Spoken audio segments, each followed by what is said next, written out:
Hello friends, welcome back to Nupur's World. আজি মই এই ৰেচিপিটো অসমীয়াত কৈ আছো because মই এই ভিডিঅ'টো ডেডিকেট কৰিছো আমাৰ নৰ্থ ইষ্টৰ 7 সিষ্টাৰ্ছক। থাম্বনেলৰ পৰা গম পাই গৈছে আজি ৰেচিপিটো পৰ্কৰ লগত লাইপাত দি বনাইছো আৰু এই ৰেচিপিটো মোৰ ভণ্টি জোৱাই বনাইছে, নিজে বজাৰ কৰি নিজে একদম ৰেচিপিটো বনাই আমাক খুৱাইছে। It was really tasted amazing. So আমি ভিডিঅ'টো আৰম্ভ কৰিছো।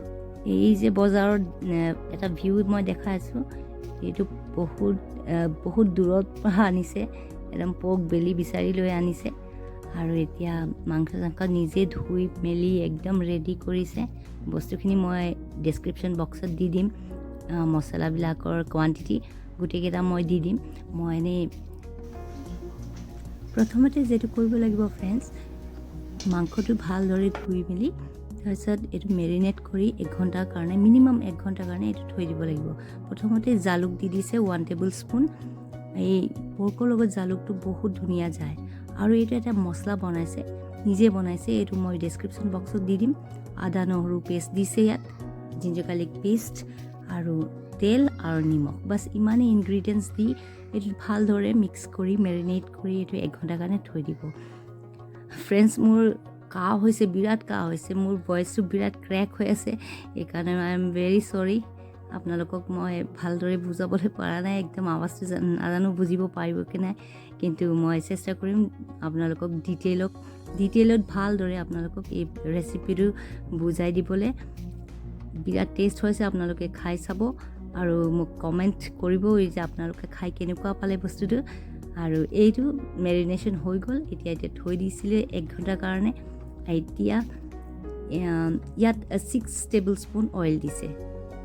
তেল গৰম হৈ আহিলে ইয়াত 4টামান শুকান জলকীয়া আৰু ফাইনলি চপ জিঞ্জাৰ গাৰ্লিক 1 টিস্পুন আপোনালোকে ইয়াত এড কৰি দিব আৰু গোল্ডেন ব্ৰাউন হোৱালৈকে এইটো ফ্ৰাই কৰিব।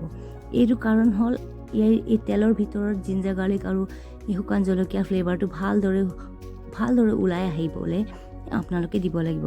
এইটো গোটেই প্ৰচেছটোত যে পুৰা মাংসটোৰ ভিতৰত এই ফ্লেভাৰটো সোমাই আহিব আৰু এইটো বহুত টেষ্টি লাগে এইটো বস্তু হ'লে। আৰু এতিয়া 2টামান পিঁয়াজ ফাইনলি চপ কৰি এতিয়া এড কৰি দিব। পিঁয়াজটো গোল্ডেন ব্ৰাউন হোৱালৈকে ফ্ৰাই কৰি ল'ব। তাৰপিছত ইয়াত অকণমান জালুক ক্ৰাছ কৰা আৰু দালচিনি 1 ইঞ্চ টুকুৰা আৰু ক্ৰাছ 2-3টামান ইলাচি ইয়াত এড কৰিব।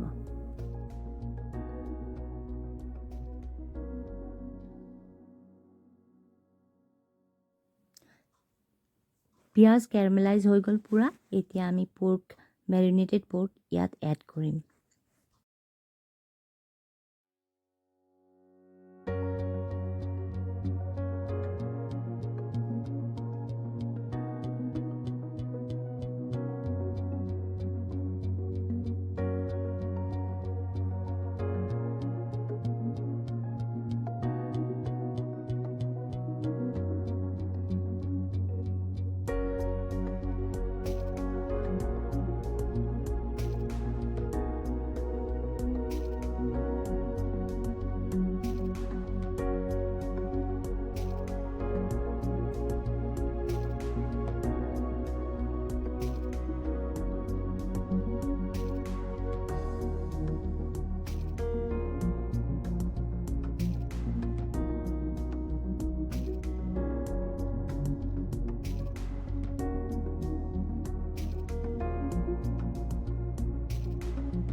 ফ্ৰেণ্ডছ, মাংসটো আমাৰ নিয়াৰলি হৈ আহিল।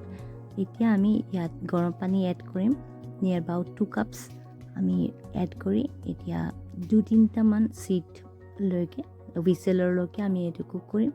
এতিয়া যেতিয়া হৈ আছে মাংসটো, তেতিয়া আমি লাইপাত ৰেডি কৰি থ'ম। হাতেৰেই ছিঙি এইটো ৰেডি কৰিছে মোৰ ভণ্টি জোৱাই। চক কুল ডাউন হোৱাৰ পিছত এনেকুৱা টেষ্টি লাগিছে চাবলৈ, কিন্তু আৰু এটা ফাইনেল টাচ বাকী আছে।